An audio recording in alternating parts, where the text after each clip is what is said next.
नमस्कार, बहसमा स्वागत छ। म महेन्द्र भट्टराई। दर्शकवृन्द, देश एकपटक फेरि अस्थिरतातर्फ धकिलिएको छ। लामो अस्थिरता भोगेका हामीले पछिल्लो पटक संविधानमै सुधार गरेर राजनैतिक स्थिरताको ग्यारेन्टी गरेका थियौँ। तर संविधानका पानामा स्थिरताको जतिसुकै ग्यारेन्टी गरिए पनि नेताहरूको पद र सत्ताको तीव्र महत्त्वाकांक्षाले त्यसलाई नराम्ररी कुल्चिदिएको छ। प्रधानमन्त्री केपी ओलीले संसद विघटन गर्नुपर्ने त्यस्तो के बाध्यता आइपर्यो? तामझामसहित जुटेको नेकपा एकीकृत नहुँदै फेरि किन फुट्यो? यस्ता प्रश्नहरूको जवाब खोज्न आजको बहसमा हामीले उपप्रधानमन्त्री ईश्वर पोखरेललाई निम्त्याएका छौँ। प्रस्तुत छ पोखरेलसँग सिंहदरबार स्थित उनकै कार्यकक्षमा गरिएको यो बहस। उपप्रधानमन्त्रीज्यू, यहाँलाई बहसमा धेरै धेरै स्वागत छ। धन्यवाद। अब यो सिधै हामी प्रश्नमा जान चाहन्छौँ। नेकपा वास्तवमा किन जुट्यो र औपचारिक रूपबाट एकीकृत नहुँदै फेरि किन फुट्यो? यो आवश्यकताले जुट्यो, जनताको चाहनाले, कार्यकर्ताको चाहनाले र राष्ट्रिय आवश्यकताले यो दुईटा पार्टी एक भयो। तर यो एकजुट भइरहँदा दुईटा गलत प्रवृत्तिहरू भ्रूणमा थिए, त्यो रछन्।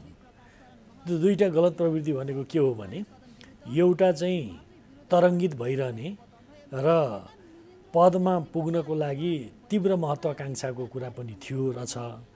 दोस्रो चाहिँ कुण्ठा, लामो समयदेखि कम्युनिस्ट आन्दोलनमा पार्टी सत्तामा रहेका, राज्य सत्ताको उपभोग गरेकाहरूसित एउटा कुण्ठा पनि रहेछ।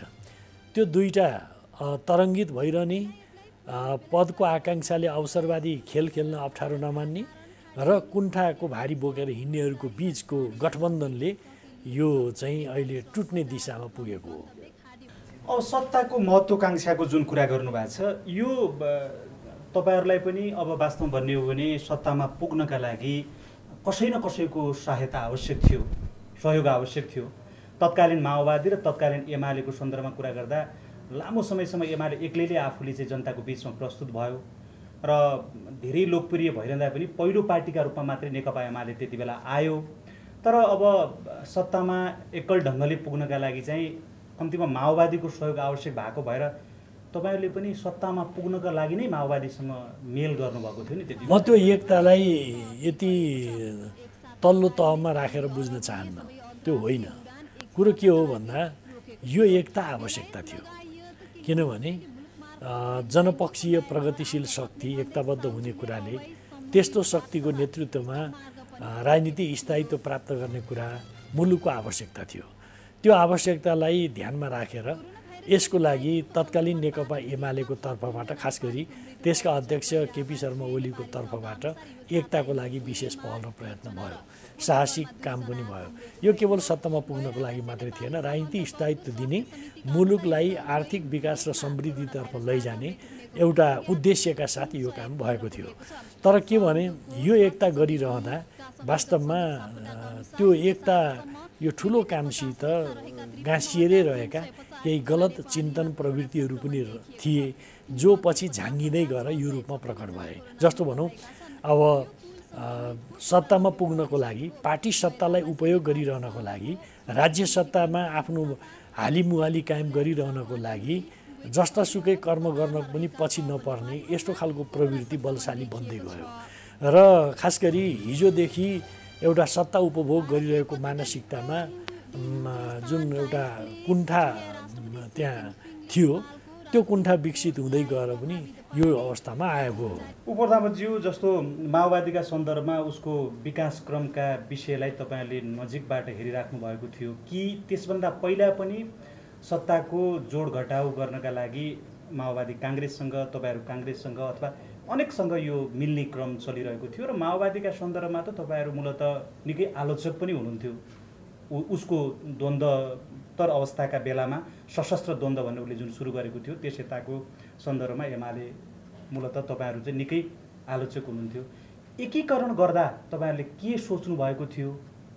त्यति बेला पनि तपाईँहरूलाई यो कुरा जानकारी हुनुपर्ने हो कि भोलि प्रचण्ड सत्ता बिना बस्न चाहनुहुन्न, उहाँलाई पनि केही न केही साझेदारीता दिनुपर्छ भन्ने तपाईँहरूलाई हेक्का हुनुपर्ने हो। अनि मूलतः तपाईँहरूलाई मात्रै सत्तामा आसीन गराउनका लागि, काँधमा चढाउनका लागि मात्रै उहाँ चाहिँ तपाईँको सहयोगी बन्नुहोला भनेर कसरी आङ्कलन गर्नुभयो? आज त्यसको परिणाम के भोग्नुभयो तपाईँले? किनभने एमालेलाई चाहिँ सिङ्गो आधा बनाएर उहाँले लिएर जाने स्थिति आउँदैछ। यसमा के हो भने नि, हामीले यत्रो ठुलो महान यो पवित्र काम गरिरहँदा, महान काम गरिरहँदा क्षुद्र सोचाइबाट निर्देशित भएनौँ। हामीले त्यो ठानेनौँ, उचित ठानेनौँ। अब निर्वाचनको केही प्रसङ्गहरू हामी अहिले सम्झन सक्छौँ। त्यो अवसरवाद र तरङ्गित हुने स्थिति चाहिँ हिजोदेखि नै भ्रूणमा थियो भन्ने खालको कुराको दृष्टान्त मैले भन्छु। जस्तो हामीले निर्वाचनमा वाम तालमेल गर्ने, वाम एकता गर्ने कुरा गऱ्यौँ। वाम एकता गर्ने कुरा गरिरहँदा तीनवटा कुरा गरेका थियौँ हामीले: साझा उम्मेदवार, साझा घोषणापत्र, साझा चुनाव चिन्ह। यसमा हामी दुवै पार्टी, तत्कालीन नेकपा एमाले र तत्कालीन माओवादी केन्द्रको बिचमा सहमति भएको थियो। हामीले यी तीनवटा साझा कुरा लिएर जान्छौँ र भोलि चुनावको लगत्तै हामी पार्टी एकता गर्छौँ भनेर हामी उठेका थियौँ। पछि त्यो निर्णय भएको 24 घण्टा पनि बित्न नपाउँदै पुष्पकमल दाहाल प्रचण्डजीले वास्तवमा साझा उम्मेदवार र साझा घोषणापत्र त ठिकै छ, साझा चुनाव चिन्ह चाहिँ हुँदैन भनेर भन्नुभयो। हामी चकित भयौँ। उहाँको यो खालको यो रवैया किन प्रकट भयो हामीले त्यस बेला बुझेनौँ। पछि चाहिँ त्यसको परिणाम के हो त? निर्वाचनको परिणाममा तत्कालीन एमाले 33 लाखभन्दा बेसी र तत्कालीन माओवादीले 13 लाखको हाराहारीमा मत पायो। 10 लाखभन्दा बेसी मत चुनाव चिन्हका कारणले इन्भ्यालिड भयो। यो एउटा त्यो दृश्य जुन छ, त्यो परिणामको दृश्य, त्यो एउटा विवेचनाको लागि सम्झाउनु पर्ने छ। अचम्म के हो भन्दाखेरि अब गठबन्धन गरेको पार्टीसित, पार्टी मिल्ने एउटै घोषणापत्र बनाएको पार्टीसित नमिलेर, चुनावपछि पार्टी समेत एउटै बनाउने भनेर सङ्कल्प गरेको पार्टीसित नमिलेर सरकार बनाउने बेलामा त नेपाली काङ्ग्रेस अरू मधेसवादी पार्टीहरू र साना पार्टीसित मिलेर 5 वर्ष प्रधानमन्त्री पाइन्छ भने त त्यही पड्काउनुपर्छ भनेर पुष्पकमल दाहाल प्रचण्ड लाग्नुभएको कुरा पछि थाहा भयो। त्यस्तो बेलामा पनि केपी ओली त्यसबेला नेकपा एमालेको अध्यक्ष प्रधानमन्त्री भइसक्नु भएको थियो। उहाँले भन्नुभयो यो गठबन्धन तोड्नु हुँदैन, जस्तासुकै शर्त मानेर भए पनि यो गठबन्धनलाई कायम राख्नुपर्छ, किनभने यो राष्ट्रिय आवश्यकता हो भन्ने हिसाबले उहाँ त प्रधानमन्त्री भइसक्नु भएको थियो। यो राष्ट्रिय आवश्यकतालाई पुरा गर्नको लागि यो गर्नुपर्छ भन्ने त्यो निष्कर्षमा उहाँ पुग्नुभयो। तर मैले के भन्न खोजेको भने यो अवसरवाद र तरङ्गित भइरहने जो एउटा दुर्भाग्यपूर्ण चरित्र थियो, त्यो चरित्र त प्रकट हुँदै हुँदै बलशाली बन्दै आउँदै गयो नि पछि त। त्यही सिलसिलामा अब आलो पालो भनेको छ, कहिले के भनेको छ, कहिले के भनेको छ, दुईवटा मध्ये एउटा छोड्नु पर्यो, अध्यक्ष छोड्नु पर्यो भनेको छ, अनि कहिले प्रधानमन्त्री छोड्नु पर्यो भनेको छ। हरेक बैठकहरूमा यस खालका कुराहरू आउन थालिसकेपछि त पार्टीको साङ्गठनिक जीवन त अस्वस्थ हुने भयो नि। त एकता प्रक्रिया, उहाँ पार्टीको कार्यकारी, पार्टी काम हेर्ने, मूलत पार्टी काम हेर्ने कार्यकारी प्रमुख भनेर, कार्यकारी अध्यक्ष भनेर उहाँलाई जिम्मा दिएको छ। पार्टी एकता प्रक्रियासित गाँसिएका कुरामा उहाँको कुनै रुचि नै छैन। त्यो एकता प्रक्रिया टुङ्ग्याउनुपर्छ भन्ने कुरामा कुनै रुचि छैन। पार्टी मोबिलाइज गर्नुपर्छ भन्ने कुरामा कुनै रुचि छैन। पार्टीको सरकार छ, त्यो सरकारले गरेका कामहरू पार्टी पङ्क्तिमा पनि लैजानुपर्छ भन्ने कुरामा कुनै रुचि छैन।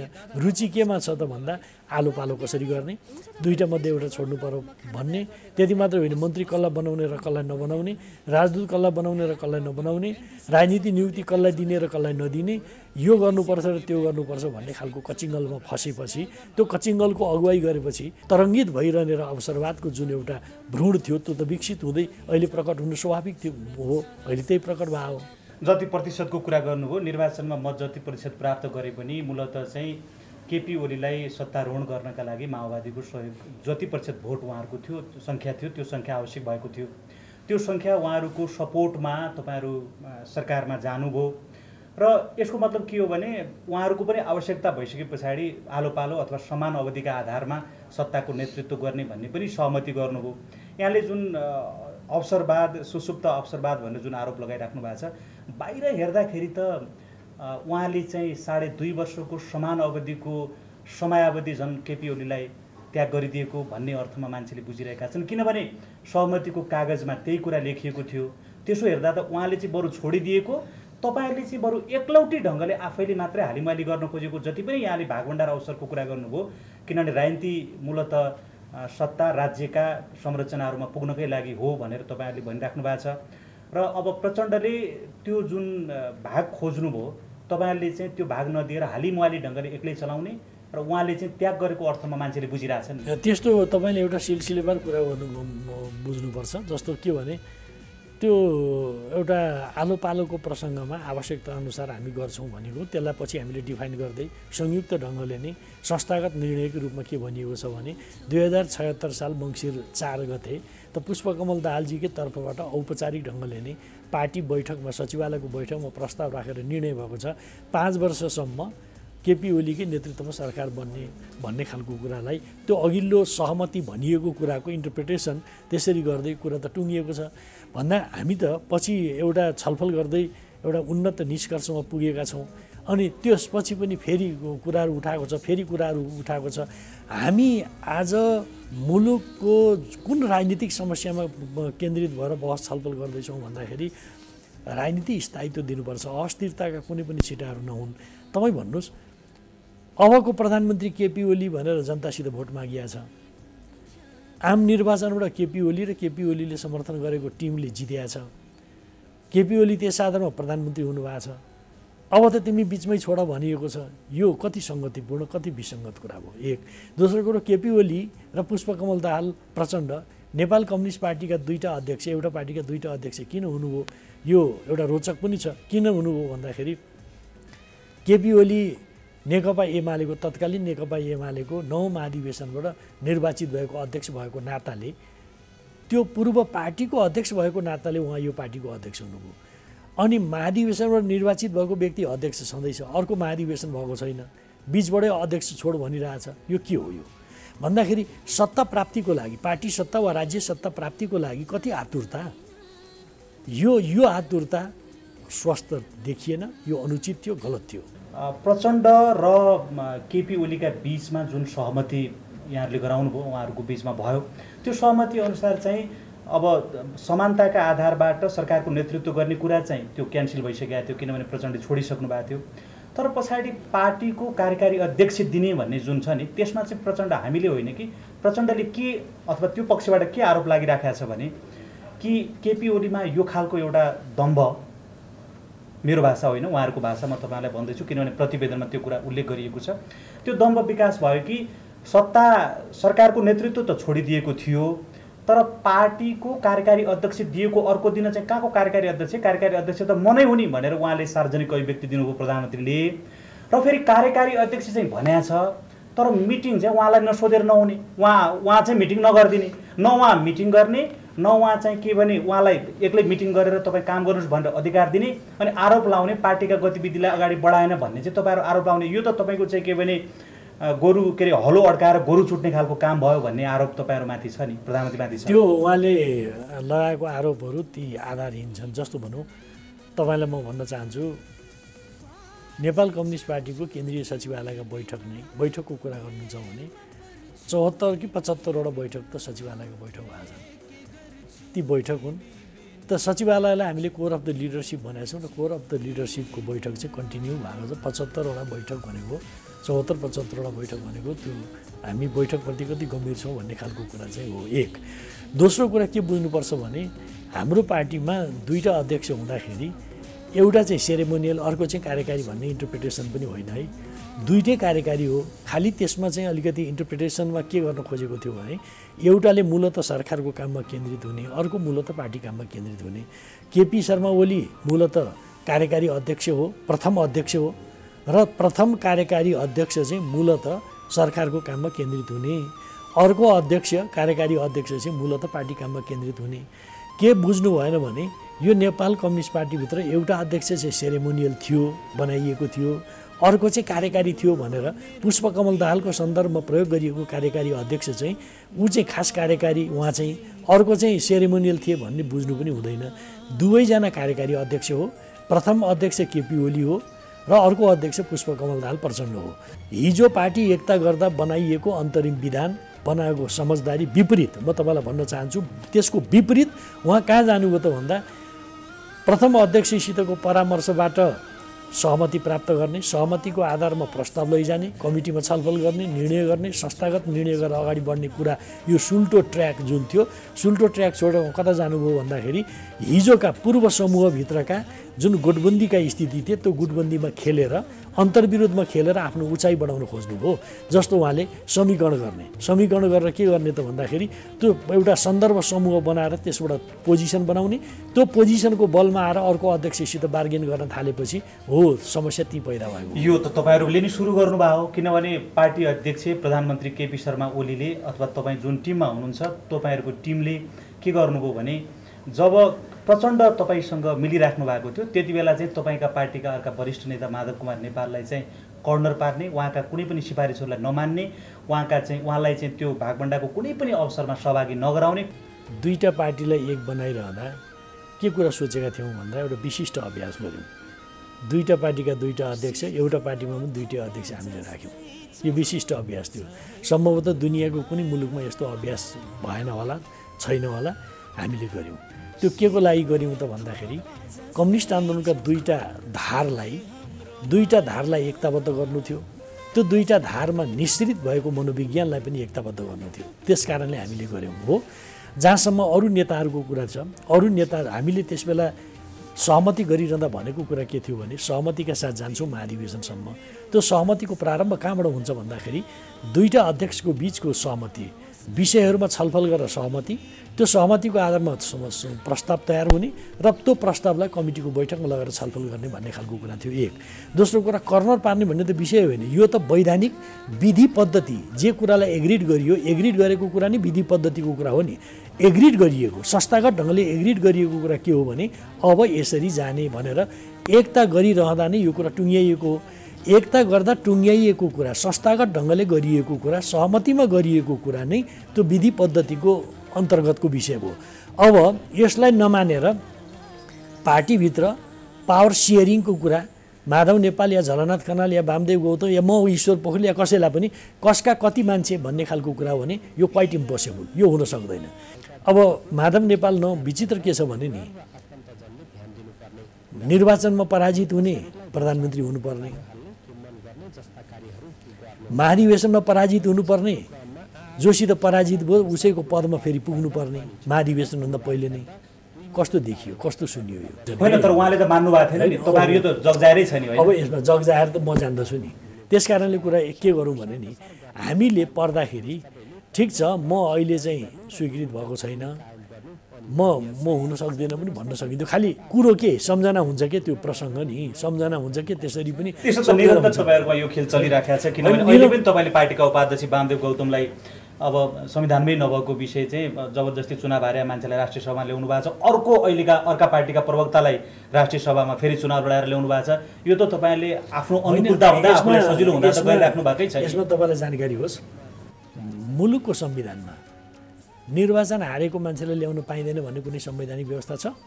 निर्वाचन हारिसके पछाडि जनताले अस्वीकार गरिसके पछाडि फेरि ल्याउनु हुन्थ्यो कि एउटा व्यक्तिको पनि कुरा हुन्छ कि। एउटा कुरा म मान्नुहोस्, अहिले राष्ट्रिय सभामा जानुहुने साथीहरूकै हकमा पनि प्रश्न त उठ्न सक्छ, उठिरहेछ जनता। तर संवैधानिक हिसाबले ल्याउनु मिल्थ्यो मिल्दैन थियो भन्दाखेरि त्यो अलग प्रश्न हो।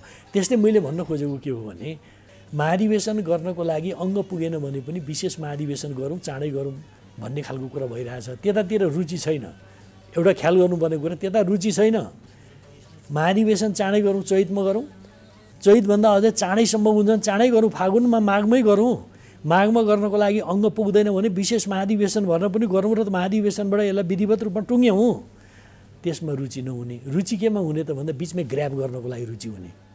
अब यो जे जति कारणले भए पनि राज्य सत्ताको तपाईँको भागभण्डामा जानका लागि, तपाईँले नछोड्नका लागि, उहाँले प्राप्त गर्नका लागि जुन लुछाचुडी यहाँहरूका बिचमा कचिकल भयो त्यसले चाहिँ के भने आजको दिनमा आएर तपाईँलाई फाइदा के भयो? नेकपा एमाले जुन बेला थियो त्यो बेलाको भन्दा पनि तपाईँहरूको शक्ति ह्रास हुने स्थिति आयो, किनभने पार्टीका कैयौँ वरिष्ठ नेता र एउटा ठुलो हिस्सालाई प्रचण्डले नेतृत्व गरेर अर्कोतिर लिने परिस्थिति बन्दैछ। तपाईँसँग त तपाईँको चाहिँ के भने भुइँको आश गर्दा पोल्टाको गुमेको अवस्थामा पुग्नु भएको छ। आज कस्तो मनोविज्ञान चाहिँ के सोचिराख्नु भएको छ? यसमा के बुझौँ भने नि यो छोड्ने, लिने, दिने भन्ने ढङ्गको कुरा यो कुनै व्यवहारिक कोणबाट यो पार्टीगत एउटा मूल्य मान्यतामा आधारित कुरा गर्न मिल्दैन। जस्तो भनौँ एउटा निर्वाचित अध्यक्ष छ, महाधिवेशनको कुनै राष्ट्रिय मञ्च एउटा प्रेस्टिजियस एक्जिटको उपाय पनि नसोच्ने र अहिले नै छोड्नुपर्छ बिचबाटै हट भन्ने खालको कुरा हो भने त्यो कस्तो देखिन्छ, कस्तो सुनिन्छ, त्यो गलत हुन्छ, त्यो कुनै हालतमा स्वीकार। आज केपी ओलीको हकमा मात्र होइन, अर्को कसैको हकमा पनि यो हुन सक्छ। त्यो बहसकै विषय छ, तर मैले परिणामको कुरा गरेँ। परिणाम त के हुन्छ भने कहिलेकाहीँ कुनै विषयहरू उठ्छन्, जब सच्चाइ स्थापित हुन्छ नि, त्यो अलमल भएको बेलामा धुमिल भएका कुराहरू ती सबै चाहिँ क्लियर हुन्छन्। अब उपप्रधानमन्त्रीज्यू, यो सबै विषय चाहिँ तपाईँको पार्टीको आन्तरिक विवाद थियो। यसमा नेपाली जनतालाई खासै त्यति धेरै ठुलो चासो पनि थिएन, यसले धेरै ठुलो हलचल यताउता हुने परिस्थिति पनि थिएन। मूलतः यहाँहरूको सरकारको काम गराएको पर्फर्मेन्स, यो विवादले तपाईँलाई अलिकति अप्ठ्यारो परे पक्कै थियो होला, तर आम जनतालाई तपाईँहरूमध्ये को अध्यक्ष तपाईँको पार्टीको भयो भन्नेसँग खासै त्यति सरकारको विषय थिएन। तर यो पार्टीभित्रको आन्तरिक समीकरण मिल्न नसक्दा, यो पार्टीभित्रको आन्तरिक विवादको परिणामस्वरूप प्रधानमन्त्रीले चाहिँ सामान्य रूपमा काहीँ कुनै पनि चुनौती खडा नभई, न संवैधानिक चुनौती न तपाईँको नैतिक सङ्कट, काहीँ कुनै पनि चुनौती खडा नभइकन हठात संसद विघटन गरिदिनु भयो, जुन कुरा संविधानले पनि दिया छैन भनेर संविधानका वेत्ता हौँ भन्नेहरूले अहिले भनिराख्नु भएको छ। अब यो यस्तो खालको संवैधानिक शून्यतामा देशलाई पुर्याएर एउटा शून्यता भनौँ न, एक अन्धकारयुक्त सुरुङमा प्रवेश गराउने काम जुन हुन खोज्दैछ, यो के कति कारणले गर्न खोजिएको, यो किन भयो यस्तो? यो सर्वोच्च अदालतमा पनि पुगिसकेको हुनाले यो कुराहरू संविधान सम्मत, कानुन सम्मत कति छ कि छैन भन्ने विषयमा यसको बारेमा छिनोफानो हुन्छ, हामी प्रतीक्षा गर्नुपर्छ। एक दोस्रो कुरा, मुलुकको कार्यकारी प्रमुखले, प्रधानमन्त्रीले ऊ कानुनी रूपले भन्ने हो भने अहिले पनि 64% को समर्थनमा बनेको कार्यकारी प्रमुख हो, प्रधानमन्त्री हो, र कानुनी रूपले त्यो खण्डित भएको छैन। कानुनी रूपले यथार्थ के हो त भन्दा उहाँ from the day one, from the very beginning सरकार चल्ने स्थिति त आन्तरिक समस्याको कारणले त भइरह्यो, निरन्तर भइरह्यो। मैले त तपाईँलाई अघि सानो दृष्टान्त बताएँ, निर्वाचनको बेलादेखि नै, निर्वाचन हुनुभन्दा पहिलेदेखि नै, एकता हुनुभन्दा पहिलेदेखि नै यो सिलसिला त क्रमशः बढ्दै गयो। पछिल्लो कालमा खास गरी कार्तिक 28 गते प्रचण्डजीले पार्टीको सचिवालयको बैठकमा प्रस्ताव भनेर जुन हठात एउटा ल्याउनु भयो, त्यो यति गम्भीर कुरा छ कि मुलुकको प्रधानमन्त्रीसँग, त्यो प्रधानमन्त्री र अध्यक्ष हुन नालायक मात्रै होइन, पार्टी सदस्य हुन पनि नालायक, त्यति मात्रै होइन, राज्यका कानुन आकर्षित हुने किसिमले फौजदारी अभियोग समेत लाग्न सक्ने हिसाबले त्यो आरोप लगाइसकेपछि एउटा प्रधानमन्त्रीको लागि त्यो त गम्भीर प्रश्न भयो। र उहाँसित दुईवटा मात्रै विकल्प हुन सक्थ्यो, या त त्यो लगाइएको आरोप उहाँले फिर्ता लिनु पर्थ्यो र पार्टीको आन्तरिक समस्यामा छलफल गरेर फेरि अगाडि जान सक्थ्यौँ एउटा, या यदि त्यस्तो हुँदैन थियो भने जनतासित ताजा जनादेशको लागि जानुको अर्को कुनै विकल्प हुँदैन थियो। तर प्रधानमन्त्रीको विवादलाई अथवा उहाँको आरोपको झोकमा होइन, फेरि तपाईँ के बुझ्नुहोस् भने मुलुक सञ्चालन गर्ने राजनीतिक पार्टीका गतिविधिहरू ती सबल हुन् वा दुर्बल हुन्, राम्रा गरिएका हुन् नराम्रा गरेका हुन्, तपाईँले चाहनुहोस् या नचाहनुहोस्, त्यो अटोमेटिक त्यो त राज्य सञ्चालनका कामसित पनि रिफ्लेक्ट त हुन्छ नि। मैले नचाहेर के गर्नु, तपाईँले नचाहेर के गर्नु, मुलुक सञ्चालन गर्ने ठाउँमा बसेको कोही नेताले, कोही पार्टीले ठिक ढङ्गले गर्यो भने त्यसका परिणामहरू, त्यसका प्रभावहरू, असरहरू एक ढङ्गले जान्छन्, यदि ठिक ढङ्गले चलेन भने अर्कैतिर जान्छन्। यो त स्वाभाविक हो, यसलाई त्यसरी नेतृत्व लिने मान्छेले अरूलाई सहमतिमा ल्याउनु पर्यो, उहाँलाई कन्भिन्स गर्नु पर्यो। तपाईँको मनसाय के हुन, सहमतिमा ल्याउनु पर्यो, तर संसद विघटन गर्ने कुरा त होइन, विघटनको कुरो होइन। ताजा जनादेश संसारको डेमोक्रेटिक प्र्याक्टिसमा, संसदीय प्रणालीमा यो संविधानले दिया छैन नि प्रधानमन्त्रीज्यू। संविधानले तपाईँको मको हो, सर्वोच्च अदालतमा यो त फैसला हुँदैछ नि, हेरौँ न हामी। होइन, सर्वोच्च अदालतमा फैसला हुँदैछ, तर त्यो विषयमा यदि त्यो कुरा हुन्थ्यो भने प्रधानमन्त्रीले आफ्नो विशेषाधिकार प्रयोग गरेर म जनताको बिचमा ताजा जनादेशको लागि जान्छु भन्ने बित्तिकै बन्द कसरी भयो? होइन, संविधानमा त प्रश्न लेखेको छ नि। सर्वोच्च अदालतले के व्याख्या गर्ला त्यो हामी कुरिरहेका छौँ, सबैजना हेरि नै रहेका छौँ, तर संविधानले के भनिरहेको छ भने कुनै पनि प्रयत्न र प्रयासबाट प्रधानमन्त्री बन्न नसक्ने परिस्थिति आयो भने मात्रै। हामीले के मानेको भने सर्वोच्च अदालत संविधानको अन्तिम र आधिकारिक व्याख्याता हो कि त, होइन त? अब यो विषय ठिक छ, एउटा पोलिटिकल डिसिजन मुलुकको कार्यकारी प्रमुखले आफूमाथि यस ढङ्गले सङ्गीन आरोप लागिसकेपछि त्यो आरोपको सत्यासत्य फैसला गर्नको लागि त जनार्दन बनेका जनतासित जानुको अर्को केही विकल्प हुन्छ त?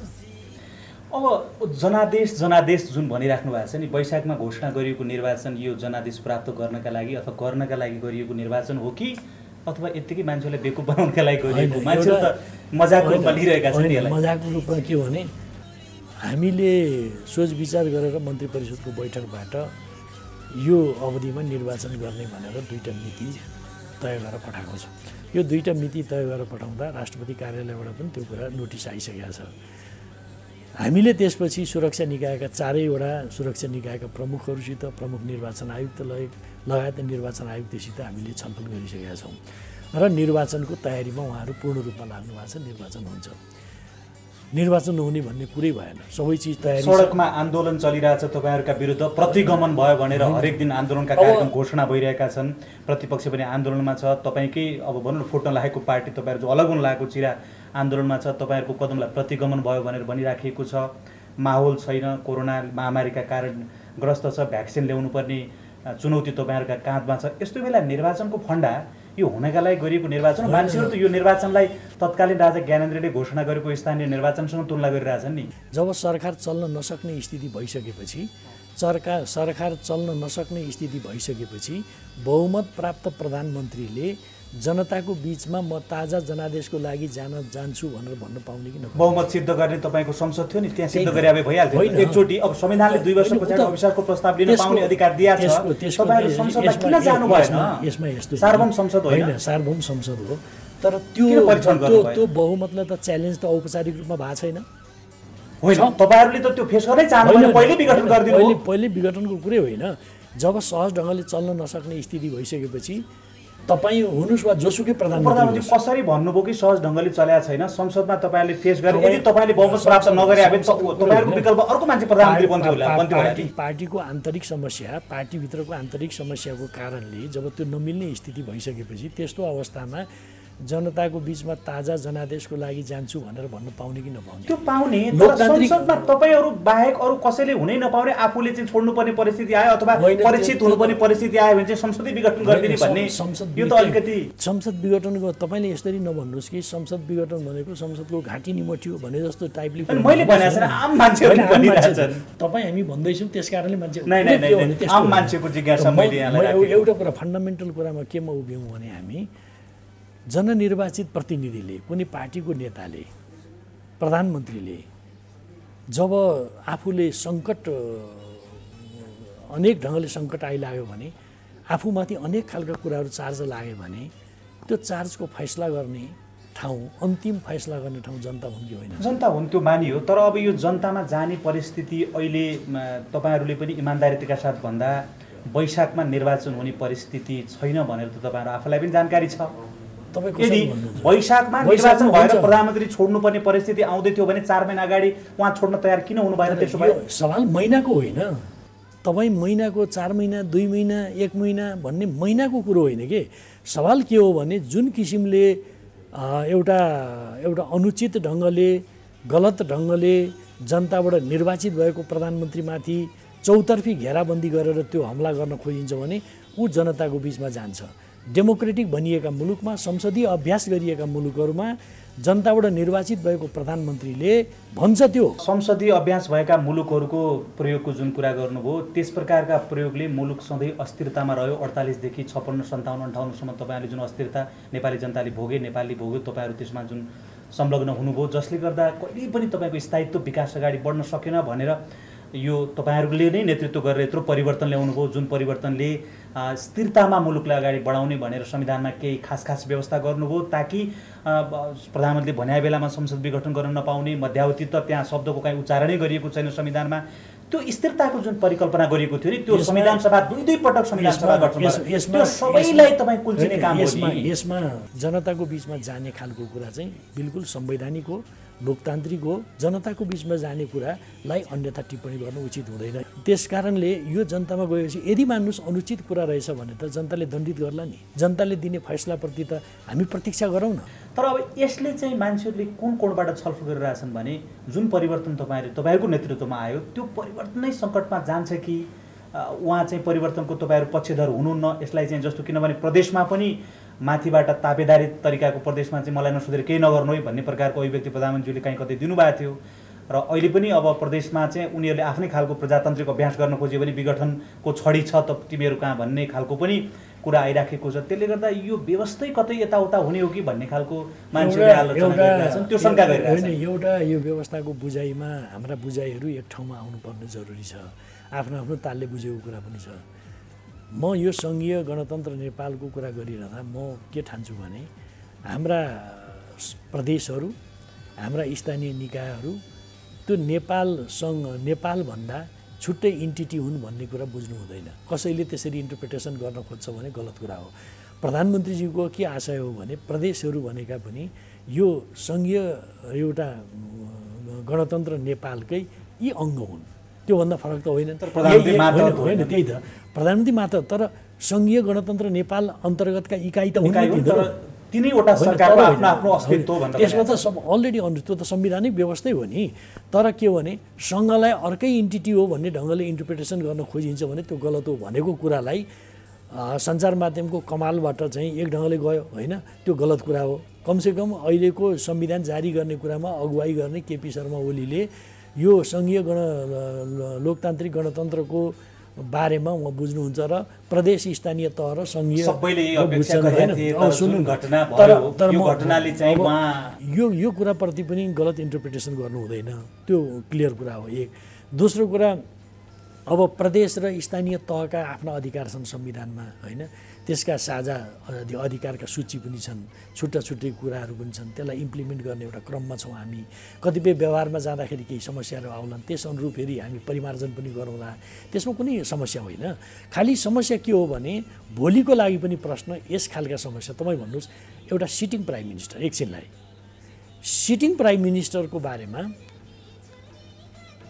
यो चाहिँ संविधान विरोधी हो प्रधानमन्त्री, यो प्रधानमन्त्रीले गरेका काम चाहिँ यो घोषित नीति हो भनेर आन्दोलन चलिरहेको छ। आन्दोलन त हेर्दैछौँ नि हामी। जब त्यो प्रधानमन्त्रीलाई यो संविधान विरोधी छ, संविधानको व्यवस्था विरोधी छ, यो अनियमितता र भ्रष्टाचारमा संलग्न छ, तमाम खालका आरोपहरू लागेर राष्ट्रिय हित विपरीत छ, विदेशिताको सम्बन्धमा असन्तुलन कायम गर्यो भनिएको छ, तमाम खालका कुराहरू चाहिँ आरोप लगाइसकेपछि ती आरोपहरू फेरि आफ्नो थानुकोमा नबसिसकेपछि जब यो ढङ्गले गम्भीर सङ्गीन आरोप लागिसकेपछि जनताको बिचमा ताजा जनादेशको लागि जानु उचित हुन्छ कि हुँदैन? जानुपर्छ, त्यही त जानुपर्छ। भोलि पनि यस्तो भयो भने पर्छ। यदि त्यो कुरा गरिँदैन, प्रधानमन्त्री बसिरहन्छ, ल ठिक छ त मलाई भन्यौ अब तिमीहरू जे गर्छौ भनेर सन्यास लिएर जाने कुरा त आउँदैन। एउटा राजनीतिक नेतृत्वले त्यसको छिनुफानु जनताको बिचमा गएर छिनुफानु गरेर मात्रै टुङ्गिनु पर्छ। त दोस्रो कुरा जुन तपाईँले हिजो प्रतिगमनको कुरा के हिजो र आज त्यही हो, हिजो र आज त्यही हो, आरोप तपाईँले लाउनुहुन्छ, अर्को लाउने बित्तिकै आरोप पुष्टि हुन्छ, त्यो होइन नि त। आज त्यस्तो कुरा होइन, निर्वाचनको मिति घोषणा गरेर त्यसको तयारीका साथ सम्पूर्ण कुरा तयारीका साथ निर्वाचनको कुरा हुन्छ भने अनि निर्वाचनमा जाने खालको कुरा 1.5 वर्ष अगाडि हुनुभन्दा 1.5 वर्ष लगभग अगाडि निर्वाचन ताजा जनादेशको लागि जाने कुरा कसरी अनुचित हुन्छ? अन्तिममा चाहिँ यो अब पार्टी विभाजनको सङ्घारमा छ, यहाँहरूले चाहिँ के भने प्रधानमन्त्रीको यो कदम पछाडि पार्टी विभाजनको मुखमा पुग्यो, त्यस पछाडि तपाईँको चाहिँ के भने 450 तपाईँहरू दुईवटा पार्टी मर्ज हुँदा भएको केन्द्रीय कमिटीमा 300 जति उतावटी लागे, तपाईँहरूसँग 100 समथिङ अथवा 25-30% मात्रै केन्द्रीय सदस्य छन् भनेर उहाँहरूले अङ्कगणित बताइराख्नु भएको छ। अब यस्तो अवस्थामा तपाईँ के अब नयाँ पार्टी बनाउनुतिर लाग्नु भएको हो? किनभने अब बहुमत सदस्य उता भएपछि निर्वाचन आयोगले सर्वोच्च अदालतले त नेकपा र सूर्य चिन्ह त उतै दिने होला, तपाईँहरू के नेकपा एमाले बनाउन लाग्नु भयो कि के गर्नु? तपाईँ जस्तो जागरुक सञ्चारकर्मी, तपाईँको जिज्ञासा यदि नर्मली यही हो भने यो जिज्ञासा मैले के भन्ने, यसको को के हो भन्ने त छिनुफानु नै भएको छैन। तपाईँलाई म यदि बताउँ, पार्टीको प्रथम अध्यक्ष हामीले अस्तिसम्म गरेका निर्णयहरू र वैधानिक व्यवस्था के हो भने पार्टीका प्रथम अध्यक्ष र महासचिव एकातिर छन् अनि बहुमत यता छ भन्ने खालको कुरै भएन। त्यो होइन, निर्वाचन आयोगले त केन्द्रीय कमिटीको बहुमत खोज्छ नि, हेर्दै जाउँ न, हेर्दै जाउँ न के हुन्छ बहुमत कता छ भन्ने कुरा। अहिलेको अध्यक्षले मनोनित गरेको यो 11 होइन यो होइन लेजिटिमेट कुनै पनि कुरा खण्डित नहुने खालका लेजिटिमेट कुराहरू त जस्टिफाइड हुन्छन् नि, किनभने खण्डित नहुने कुरा कुनै पनि कामहरू त ती लेजिटिमेट हुन्छन् नि। पार्टी त विभाजित त भएको छैन, उहाँहरू बैठकमा आउनु भएन, बैठकमा नआउने बित्तिकै बैठक नहुने त होइन, पार्टीको प्रथम अध्यक्ष र महासचिव सहित त बैठक त जारी हुन्छ, बैठकले महत्त्वपूर्ण निर्णयहरू गर्छ। अर्को पक्षले पनि त्यही भइरहेछ भने हेर्दै जाउँ न त त्यो कुनै पनि जब राजनीतिक रूपमा जटिलताहरू आयो भने कानुनले त्यसको निरूपण गर्नुपर्छ नि। त्योभन्दा पनि एउटा अन्तिम महत्त्वपूर्ण प्रश्न चाहिँ बाँकी रह्यो जस्तो लाग्छ। सर्वोच्च अदालत अब फैसला आफ्नो गर्ला, जुन फैसला आए पनि तपाईँहरू स्वीकार गर्नुपर्ने आवश्यकतै छ। सर्वोच्च अदालतले प्रधानमन्त्रीको कदमलाई गलत हो भनेर संसद रिस्टेट गरेको सन्दर्भ गरिदिएको खण्डमा के गर्नुहुन्छ? होइन, हामी त न्यायालयले गरेका कुनै पनि कुराहरूप्रति हामीले अन्यथा टिप्पणी नै गर्दैनौँ। हामी शक्ति पृथकीकरणको सिद्धान्तको पक्षमा छौँ। न्यायपालिकाले न्याय निरूपण गर्छ, संविधानको लेटर एन्ड स्पिरिटको आधारमा उसले फैसला गर्छ, हामीलाई त विश्वास छ। र न्यायालयले गरिने कुनै पनि फैसलाप्रति हामीले अन्यथा टिप्पणी गर्नु उचित हुँदैन। यो न्यायपालिकाको आउन लागेको फैसलाप्रति धेरै कन्फिडेन्ट देखिन्छ कि तपाईँसँग पनि प्रधानमन्त्रीसँग पनि मान्छेहरू। अनि त्यसलाई चाहिँ कसरी लिइरहेको छ भने एउटा यो सेटिङ भन्ने शब्द हुन्छ नि कार्यपालिका र न्यायपालिका बिचको, त्यस्तो भएको छ भनेर आरोप लाउँछन्। दृष्टिदोषीहरू थुप्रै हुन्छन्। म चाहन्छु हामीमध्ये कोही पनि दृष्टिदोषी नबनौँ। यदि खबरदार हाम्रो निर्णयभन्दा फरक निर्णय गर्यो भने मान्दैनौँ भनेको भए पनि तपाईँहरू अर्कै सुन्नुहुन्थ्यो। कुरा बुझ्नुभयो नि? हामी खबरदार हाम्रो सोचभन्दा फरक ढङ्गले निर्णय गरिस् भने हेर न्यायालय देख हामी मान्दैनौँ भनेको भए झन् कस्तो सुनिन्थ्यो। हामी नम्रतापूर्वक भन्दैछौँ न्यायपालिकाले जे फैसला गर्छ, न्याय शक्ति पृथकीकरणको सिद्धान्त अनुरूप हामी कार्यपालिका, न्यायपालिका, विधायिकाका कुराहरू हुन्छन्। त न्यायपालिकाले गर्ने फैसलाप्रति हाम्रो कुनै टिप्पणी हुँदैन भनिरहन्छौँ हामी। सामान्य हाम्रो केही रिमार्क हुनसक्ला, तर न्यायपालिकाको फैसलालाई हामीले अन्यथा लिएर हिँड्ने भन्ने कुरै होइन। तर हाम्रो विश्वास यो वास्तवमा प्रधानमन्त्रीको यस्तो परिस्थितिमा जनताको बिचमा गएर ताजा जनादेश लिनु म चाहन्छु भन्ने आधारमा गरेको कदमप्रति न्यायपालिकाले अन्यथा निर्णय गर्छ भन्ने लाग्दैन। यो मेरो विश्वास हो। तर न्यायपालिकाको निर्णयप्रति अब अप्ठ्यारो के हो भने खबरदार कसरी मानिन्छ र ठिक ढङ्गले निर्णय गरोस्, होइन भने मान्दैन भन्यो भने पनि फेरि यो त विचित्र सुनिन्छ। भन्दाखेरि यो त बसी सुख न उठी सुख जस्तो स्थिति भयो नि, त्यस्तो गर्नु पाइएन। हामी त न्यायपालिकाले गरेको कुरालाई सम्मान गर्छौँ, स्वीकार गर्छौँ। हाम्रा आफ्ना रिजर्भेसन हुन सक्लान्, ती रिजर्भेसन पनि हामी आफ्नो ढङ्गले प्रस्तुत गरौँला। तर हामी त न्यायपालिकाको फैसलालाई नमानेर के गर्छौँ? मान्छौँ नि। हस्, उपप्रधानमन्त्री आफ्नो महत्त्वपूर्ण समय र संवादका लागि उपलब्ध भइदिनु भयो, यसका लागि धेरै धेरै धन्यवाद। हस्, धन्यवाद।